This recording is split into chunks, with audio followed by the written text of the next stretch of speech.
Hi, welcome everybody. It's Mike Newton down here at Lytham Golf Academy. I'm going to help you with your angle of attack today and your striking of your irons from the ground. So obviously ball striking is a big factor here that's going to help you, number one, gain distance, number two, gain control of that golf ball and the spin number, and number three, hit your desirable distance more consistently when on the golf course, which is massive obviously when you're hitting into a green, into a certain area of the green, a tight pin spot for example. So this video we're going to help with your ball striking with this very, very simple swing tip I'm going to give you.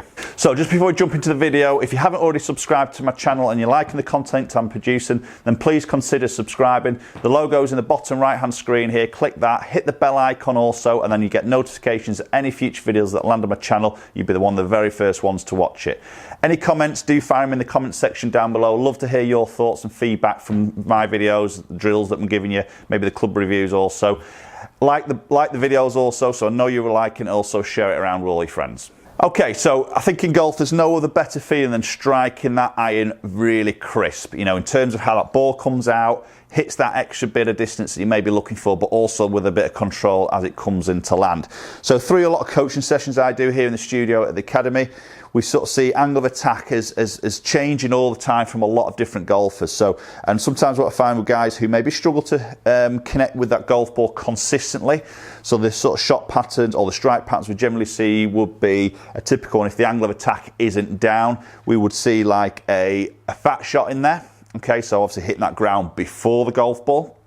But if they're not interacting with the ground, then obviously this ball is clipped very, very clean off the turf or off the mat. So strike pattern tends to be very low in the club face, and obviously that is going to give up a lot of ball speed as it comes off the club face. And obviously it doesn't always feel as pure when you sort of strike it. So what I'm going to do here, I'm going to give a couple of examples here. I'm going to hit one where maybe I sort of hold back and give a little bit of a shallower angle of attack here. We're going to look at some numbers through HMT here of number one, where the ball is struck, number two, the launch angle, and then number three, a bit of distance, but also obviously that angle of attack and get a number. And then I'm going to give you a little drill to help you improve the angle of attack, and then we'll compare that and see how that possibly changes ball flight. So I've just got a 7-iron here.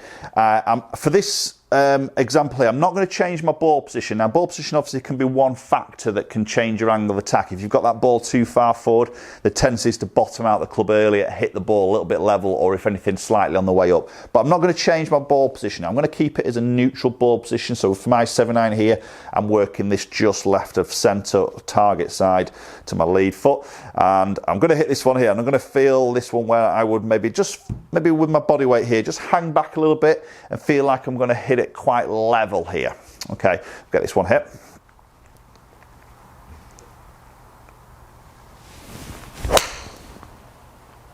Okay, now I struck that quite well, but flown very, very high. Okay, so that's carried out at 160 yards. Okay, but let's go look at that particular shot in a lot more detail. Okay, so we're going to look at this one because I've called this shallow AOA, so angle of attack. So we're seeing here launch angle, first thing to look at, 23.8. So nearly 24 degrees of launch angle there with the 7. That's high for me. I'm typically around the sort of 18 degree mark here. So straight away here we're seeing a good sort of 5 to 6 degrees higher on its launch. Looking at its peak height here, 43 yards, really, really high. So as I hang back and hit a shallow angle of attack, so this particular angle of attack here was minus 0.4 of a degree. So I would call that level really. Minus is down, but it's only by 0.4 of a degree, so it's hardly anything. So it's very sort of level really here.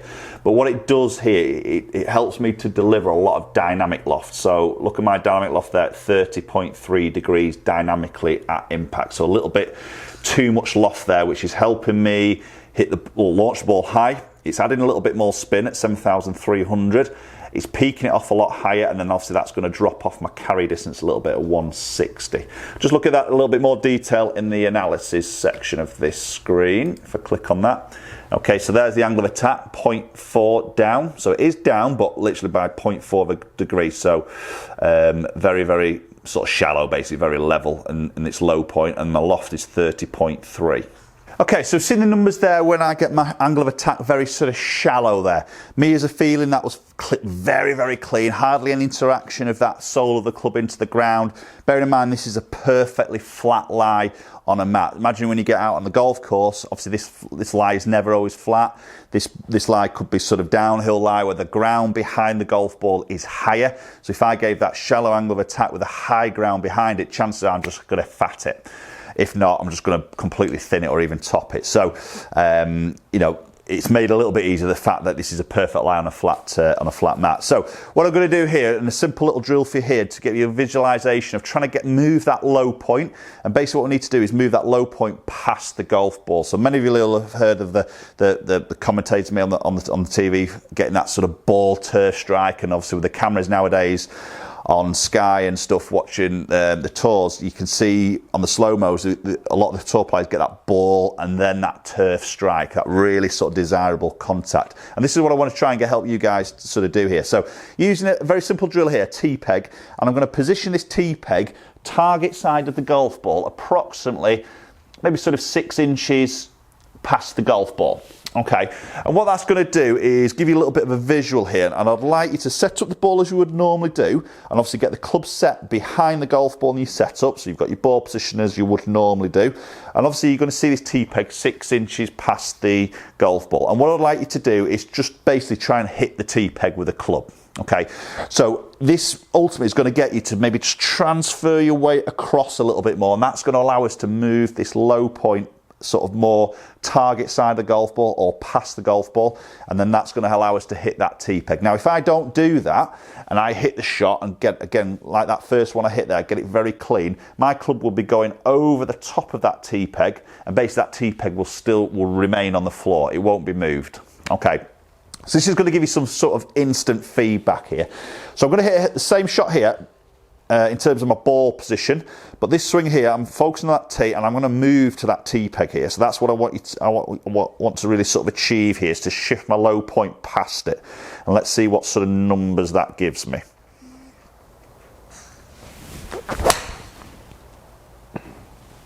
Okay, so that T-peg just flown about 15 yards down the range. That strike was superb. The ball flight was so different as that came out, and that's carried 169. So straight away there, I'm seeing 9 yards more carry there from that first shot hit. But again, well, let's go and have a look at those numbers in a little bit more detail, do a little bit of comparison and see how my angle of attack has changed and how that's possibly changed this ball flight.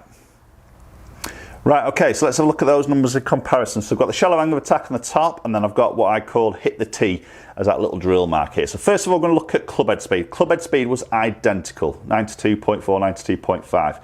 Ball speed, however, was a good sort of 3.5 mile an hour quicker on the ball speed. So the contact I made by moving my low point has increased my ball speed there. That's a really good start here. Now launch angle there, as I say, typically in my area now, 18.5, so a good 5 degrees lower than when I got my angle of attack a little bit more level. Okay, spin number, this is really interesting here. So spin number here, even though I've delivered less loft, and I'll move across to the loft one here, so you see 26.2 degrees of loft at impact against the 30. Again, as I've changed my angle of attack, which we're going to look at in a minute, but that's actually increased more spin, even though I've delivered less loft because of the descending blow and the strike again on that golf ball. Peak height there, 37 yards now against 43, so it's come down 6 yards low on its flight. Massively saw that out on its ball flight there. 6 yards doesn't sound a lot, but when you visually look at it, it's huge. And then carry distance there, you can see actually 8 yards there, 168. So a little bit more yardage there, really, with that ball speed, obviously the launch angle. So let's look at the angle of attack there. You see that one there was 4.9 minus down. So I'm a good sort of 4.5 degrees more down when I use that drill. There we go, 4.9 down there, and you can see my dynamic loft at 26.2. So I'm delivering a different dynamic. I've used the same club, but obviously I've delivered it differently, which has altered my dynamic loft at impact. Okay guys, so if you're really struggling with your consistency of your strikes, whether it's on the range or out on that golf course, and possibly, as I mentioned before, these obviously on a driving range you get perfectly flat lies, don't we? And sometimes you can get away with, so like that first one I hit there with a very shallow angle of attack, I struck that pretty well, and I would say, yeah, that's a good strike, you know, and a lot of golfers would say, well, I'm happy with that. Yes, it's gone really, really high, and I've lost a little bit of distance, but that felt great.